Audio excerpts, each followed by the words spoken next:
پیر شمس تبریزی رحمۃ اللہ علیہ، جو حضرت مولانا جلال الدین رومی کے شیخ تھے، اپنے زمانے کے بہت بڑے اولیاء اللہ میں ان کا شمار ہوتا ہے۔ بڑے صاحب کرامت بزرگ تھے۔ ان کی ایک کرامت یہ لکھی ہے کہ کبھی مچھلی پکڑتے اور سورج کے قریب اپنا ہاتھ لے جاتے اور وہ مچھلی سورج کی تپش سے بھنی جاتی اور اس کو کھا لیا کرتے تھے۔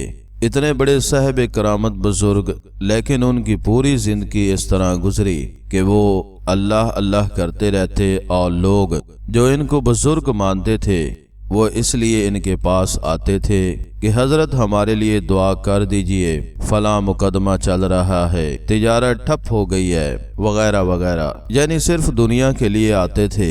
حتیٰ کہ حضرت کی عمر کا آخری زمانہ آ گیا۔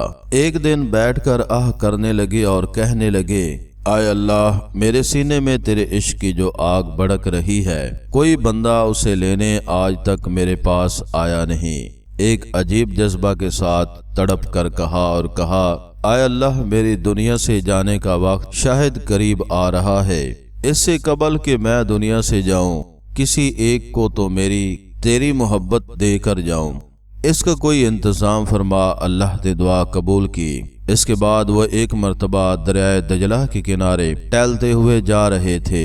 اللہ کے ذکر میں زبان لبریز تھی۔ چلتے چلتے جب دوسرے کنارے پر پہنچے کو دیکھا کہ مولانا روم ٹہلنے کے لیے آئے ہوئے ہیں۔ ادھر انہوں نے ان کو دیکھا اور ادھر ان کو انہوں نے دیکھا۔ دل میں یہ کہا کہ اگر یہ بندہ مجھے مل جائے تو اس بندے کے دل میں اللہ کی محبت کی آگ منتقل کر دوں۔ اللہ نے فوراً دعا قبول فرمائی۔ وہیں سے مولانا روم کے دل میں یہ بات آ گئی کہ ایک اللہ کا ولی یہاں آیا ہوا ہے، اس کی خدمت میں جا کر کچھ فیض حاصل کرنا چاہیے۔ انہوں نے دوسرے کنارے سے اس کنارے آ کر حضرت پیر شمس تبریزی رحمۃ اللہ علیہ کے ہاتھ پر بیعت کی، اور مولانا روم کی طبیعت اسی وقت بدلنی شروع ہو گئی۔ مولانا روم اس زمانے کے بہت بڑے عالم تھے اور وہ اس زمانے کے بادشاہ کے نواسے تھے۔ مولانا روم خوارزم مملکت کے بادشاہ کے نواسے ہوتے ہیں۔ جب وہ باہر نکلتے تھے تو ان کے ساتھ ایک لشکر ہوتا تھا، بڑی شان و شوکت کے ساتھ سوار ہو کر نکلتے تھے۔ بڑے بڑے علماء ان کی رکاب پکڑ کر چلتے تھے، اور اس زمانے میں انہوں نے اپنے علم کا لوہا منوا لیا۔ ہزاروں مناظرے مباحثے کیے، بڑی بڑی تقریریں کی۔ علم کی دنیا میں ان کا نام ایک روشن ستارہ کی مانند مانا جاتا تھا۔ لیکن مولانا روم کہتے ہیں کہ جب تک شمس تبریزی کے ہاتھ پر میں نے بیعت نہیں کی اور جب تک ان کی جوتیاں سیدھی نہیں کی، مجھے علم کا چسکا بھی نہیں معلوم ہوا۔ آج مجھے معلوم ہوا کہ علم کیا ہوتا ہے۔